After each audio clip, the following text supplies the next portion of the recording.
Hello students, today we will do remaining portion of friction chapter. So, chapter friction. What is friction? Friction is basically an energy or force which opposes the motion, जो motion को रोकने की कोशिश करता है always. In our previous video, I have told you much about the friction. So today we will start from on which factors friction actually depends. So factors on which friction depends.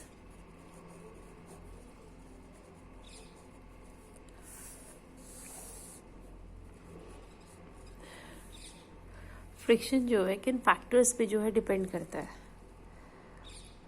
Okay, so it depends on the nature of the two surfaces in contact. It depends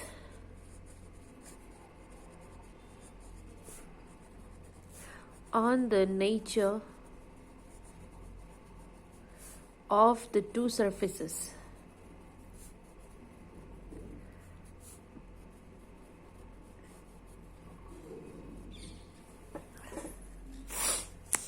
If suppose this is one surface, irregularity is there, and this is the second surface over it.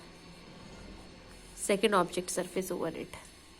So it depends the nature of the two surfaces, what kind of nature these two objects have, what kind of nature these two particular objects surface have. इनके surface पे का जो nature है object का वो क्या है. If there is much irregularities तो उस पे ज़्यादा friction लगेगा. If there is less irregularities तो उसके ऊपर कम फ्रिक्शन लगेगा. So basically it depends upon the nature of two surfaces, कि जो नेचर है इन पर्टिकुलर सरफेस का वो कैसा है, वो जो सरफेस है वो ऑब्जेक्ट है वो किस मटेरियल से बना हुआ है. So it also depends on that.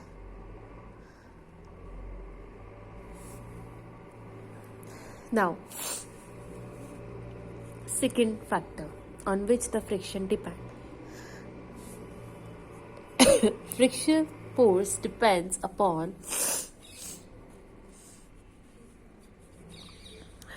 friction force depends upon the state of roughness. The state of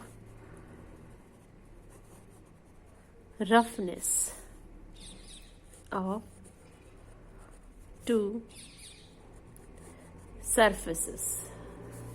Okay.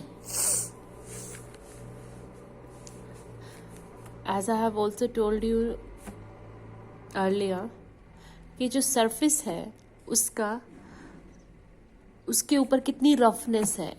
If it is much rough, then friction will increase. If it is plain or something मतलब less rough comparatively to the other object, then the friction will be less. Like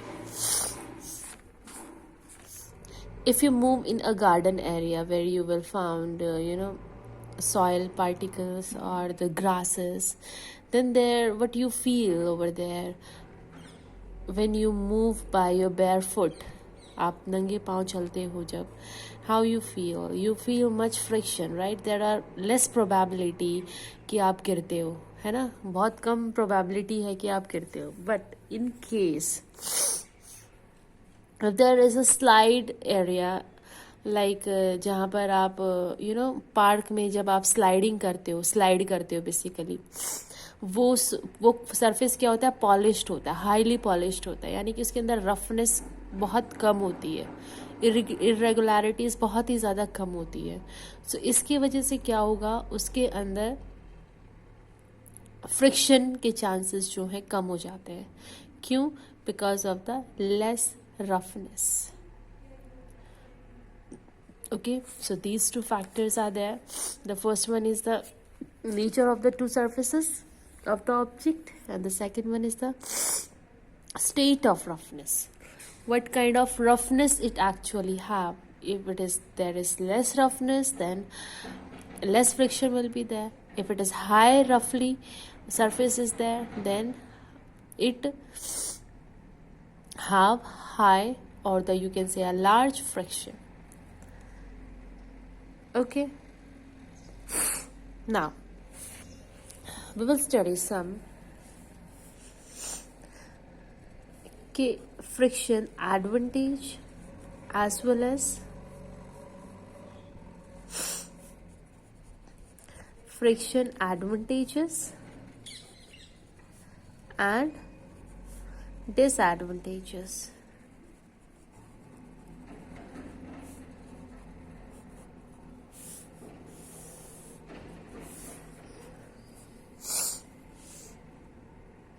firstly we will take disadvantages कि friction के जो negative point क्या है ना। Friction से क्या होता है बच्चा, एनर्जी लॉस होती है। तो सबसे बड़ी कमी तो यही हो गई, लॉस ऑफ एनर्जी। एनर्जी क्या होती है, इससे लॉस होती है। फ्रिक्शन जो है हीट प्रोड्यूस करता है, produces heat. It also produces heat, so it is also a negative impact of friction.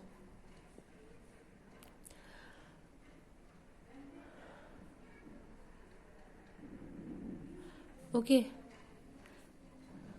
so heat कैसे प्रोड्यूस, कहाँ पर हमें अगर हीट प्रोड्यूस करिए तो प्रॉब्लम क्रिएट करे, क्योंकि हम डिसएडवांटेज पढ़ रहे हैं। So obviously it will create some obstacles in while working. So we can take an example of machine parts. जो मशीन पार्ट्स हैं, जो like if you have observed, जो बहुत बड़ी बड़ी मशीनरीज होती हैं, वो आपस में क्या करती है, जब वो वर्क करती है तो उसके पार्ट्स आपस में रब करते हैं, आपस में टच होकर चलते हैं। तो फ्रिक्शन की होने की वजह से और स्पीड इंक्रीज होने की वजह से जब वो आपस में रब करते हैं तो हीट प्रोड्यूस होती है, और वो हीट इतनी ज़्यादा प्रोड्यूस हो जाती है कि उस पार्ट को ही तोड़ देती है, ब्रेक कर देती है।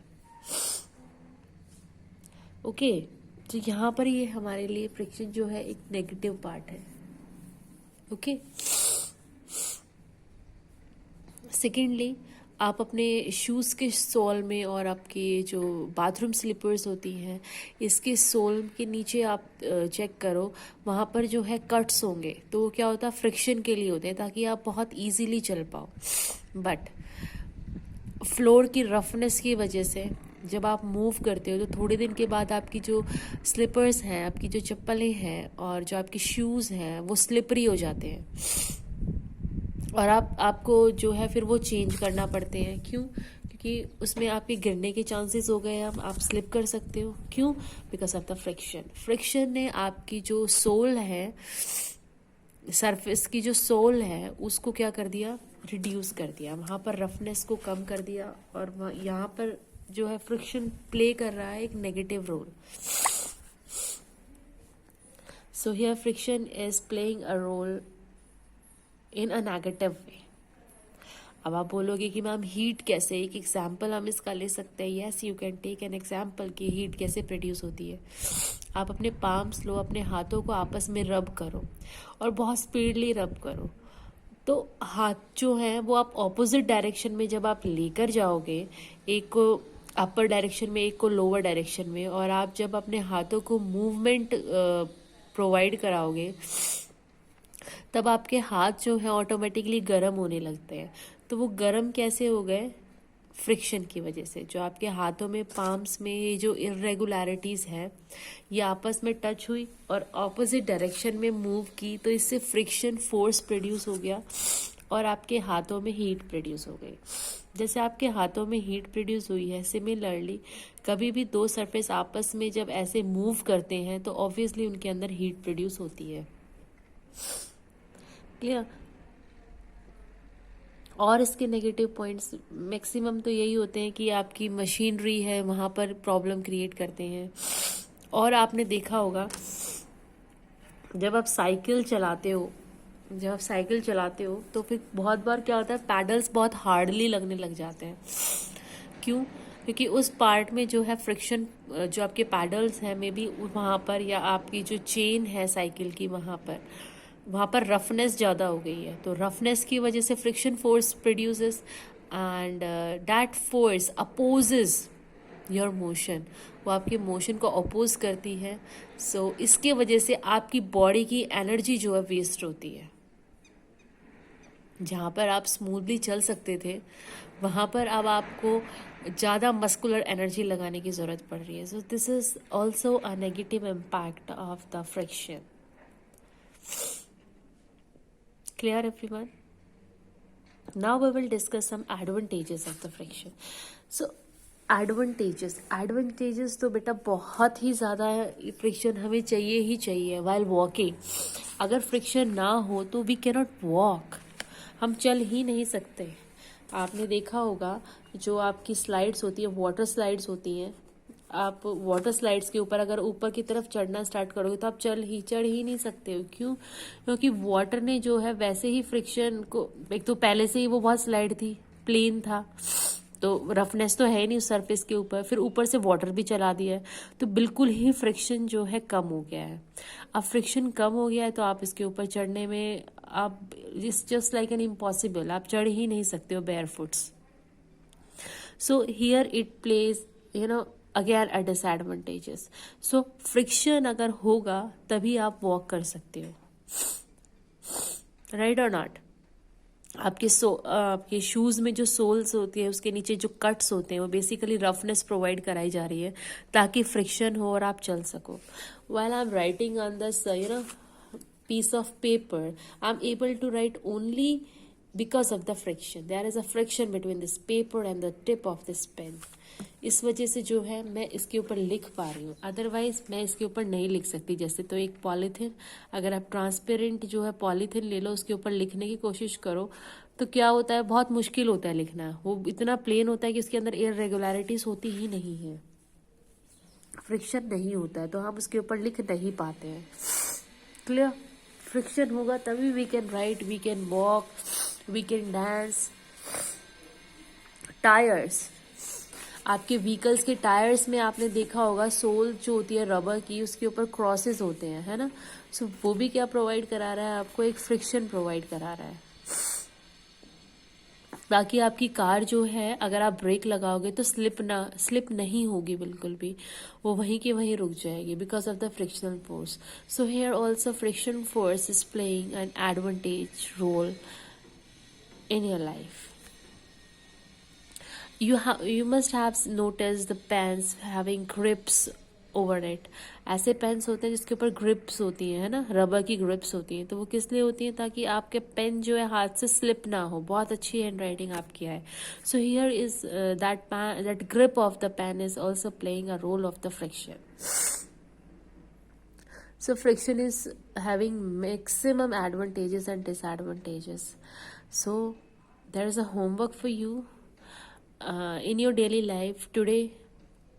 After watching this video, try to experience the different kind of frictions, advantages and disadvantages in your life. आप कहाँ पर फ्रिक्शन की एडवांटेज यूज़ कर रहे हो, कहाँ डिसएडवांटेज यूज़ कर रहे हो, आपको वो नोटिस करने हैं आपकी लाइफ में। एक दिन तो आपको एटलीस्ट देना ही है कि यहाँ पर मैं वॉक कर रहा हूँ तो हाँ मेरे को फ्रिक्शन चाहिए, यहाँ पर ये फ्रिक्शन लग रहा है मेरी जो फ्लोर है उसकी सरफेस पे, और मैंने जो पेन रखे अपने पैरों में उसके सरफेस में, यहाँ पर फ्रिक्शन यूज़ हो रहा है ना।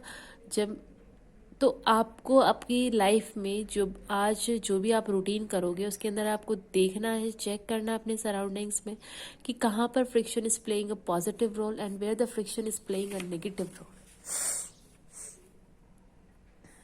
Am I clear? All right. So now we will study some ways for increasing, friction or for reducing the friction. Increasing friction, you have to give the object surface irregularities. That's it. That is the only reason you can way you can increase the friction between the two surfaces of an object. But there are some other ways where you don't require any friction force, so you want to reduce the friction force. कहीं ऐसे भी part होते हैं, examples होते हैं हमारी life के अंदर कि हमें वहाँ पर फ्रिक्शन फोर्स नहीं चाहिए बट वहाँ पर होता है, तो वहाँ पर हम रिड्यूस करने के लिए क्या कर सकते हैं, what we can do for reducing the friction. जैसे हम वाटर पार्क जाते हैं, वाटर पार्क के अंदर जो है हमें फ्रिक्शन जो है नहीं चाहिए. स्लाइड्स पे we don't require any friction. हम चाहते हैं कि बहुत इजीली हम वहाँ पे फिसल के नीचे आ जाए. So there we don't require any friction. So what we can do for reducing the I'm sorry. For reducing the friction, what we can do? हम वहाँ पे क्या स्लाइड्स पे क्या करते हैं, वो लोग वाटर को भी चला देते हैं ना, पानी भी उसके ऊपर चलता रहता है स्लाइड्स के ऊपर. क्यों?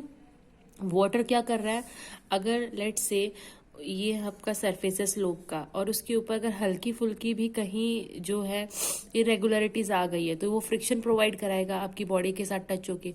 तो इन रेगुलरिटीज को वाटर डाल के इनके एरिया को फिल कर दिया, तो फिल करने के बाद ये यहाँ से प्लेन हो गया. प्लेन होने के बाद व्हाट हैपन हियर, जो फ्रिक्शन है वो बिल्कुल ही रिड्यूस हो गया है. और फ्रिक्शन जैसे रिड्यूस हो गया है वहां पर, then what happen,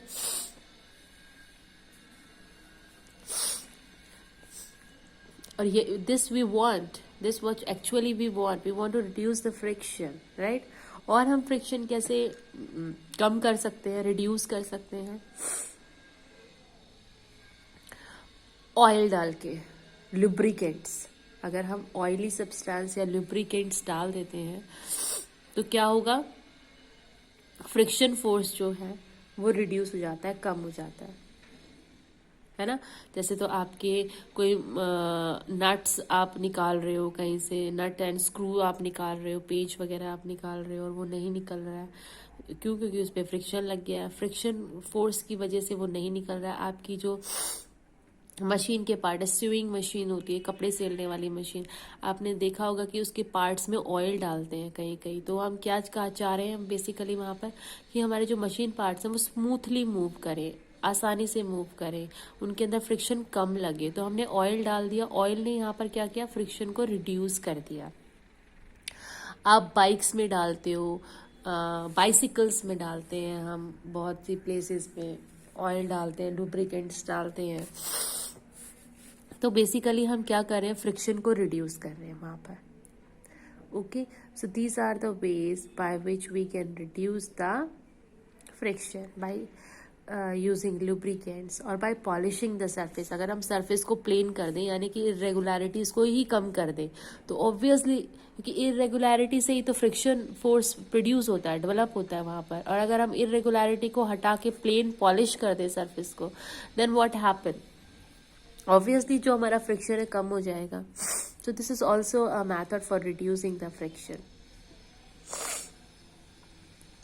Now, some students ask me about the rolling friction, है ना. एक होता है, there are two types of friction basically here, the rolling friction and the sliding friction. Sliding friction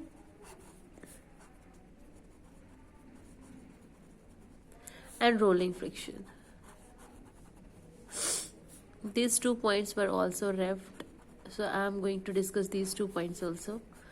so sliding friction के ऊपर होता है बेटा, ये एक सरफेस है, ये ऑब्जेक्ट है, ये फ्लोर है. अब आपने यहाँ से फोर्स अप्लाई किया तो ये स्लाइड करता हुआ, मतलब ऐसे ही चिपक के इस फ्लोर को और आगे की तरफ मूव कर गया, यानी कि पूरा का पूरा इसका सरफेस जो है टच होकर इसके आगे निकला, यानी कि स्लाइड करता हुआ गया आगे। ठीक है, एक तो ये हो गया। और सेकेंडली रोलिंग फ्रिक्शन क्या होता है, ऑब्जेक्ट जो है वो सर्कुलर फॉर्म में है, टायर की फॉर्म में है, और फिर यहाँ पर आपने फोर्स प्रोड्यूस किया, आपने इसको पुश किया यहाँ से, फिर ये मूव होके यहाँ तक आ गया। अब आप मुझे खुद एक छोटी सी बात बताओ यहाँ ऑब्जर्व करके, एक तो यहाँ पर आपने फोर्स लगाया F1 and here you applied the force F2। क्या आप मुझे बता सकते हैं इस ऑब्जेक्ट को यहाँ से यहाँ स्लाइड किया हमने, एक इस ऑब्जेक्ट को यहाँ से यहाँ पर हमने स्लाइड किया, किस ऑब्जेक्ट को स्लाइड करने में हमें जो है लेस फोर्स की जरूरत होगी, कम फोर्स किस में लगेगा? ऑब्वियसली इसमें, क्योंकि व्हील है सर्कुलर फॉर्म में है, तो क्यों हमें कम फोर्स लगाना पड़ रहा है? क्योंकि यहाँ पर फ्रिक्शन कम लगेगा, तो ऑब्वियसली हमें अपने आप ही पता लग गया जो रोलिंग फ्रिक्शन है उसके अंदर फोर्स जो है कम लगता है, और जो स्लाइडिंग फ्रिक्शन है उसके अंदर फोर्स जो है ज्यादा लगता है as compare to the rolling friction. Rolling friction अपने आप में ही आपको बता रहा है कि रोल मीन सर्कुलर फॉर्म, यानी कि जब कोई ऑब्जेक्ट जो है सर्कुलर फॉर्म में होता है, लाइक टायर्स, व्हील्स, तो तब उस टाइम पे जो फ्रिक्शन लगता है उस ऑब्जेक्ट के बीच में और अलग सरफेस के बीच में, टू ऑब्जेक्ट्स के बीच में, that is known as the rolling friction. Clear? So यहाँ पर एक क्वेश्चन बनता है कि which friction on which object force is applied maximum, required, किसके अंदर फोर्स की रिक्वायरमेंट ज्यादा है, रोलिंग फ्रिक्शन को कम करने के लिए, स्लाइडिंग फ्रिक्शन को कम करने के लिए? रोलिंग फ्रिक्शन को कम करने के लिए हमें फोर्स जो है थोड़ा चाहिए, लेस चाहिए as compare to the sliding friction. तभी तो जो है किसी भी, एक तो ऑब्जेक्ट आपका फ्रिज है, सपोज फ्रिज को आप स्लाइड कर रहे हो, आपको ज्यादा फोर्स लग रहा है, लेकिन अगर फ्रिज के नीचे आप टायर्स लगा दो, यानी कि ये व्हील्स लगा दो, फिर आप उसको मूव करो तो वो इजीली मूव हो जाता है। इट मीन्स यहाँ पर हमें क्या पता लगा है, जब हमने टायर्स लगा दिए तो वो हो गया रोलिंग फ्रिक्शन, और जब हमने कुछ भी नहीं लगाया था, एज इट इज फ्रिज रखा हुआ था फ्लोर के ऊपर, सरफेस के ऊपर, तो हमें ज्यादा फोर्स अप्लाई करने की जरूरत पड़ रही थी। What it shows that sliding friction is maximum as compare to the rolling friction. So here we have completed our this chapter friction. All topics I have covered now. Thank you so much.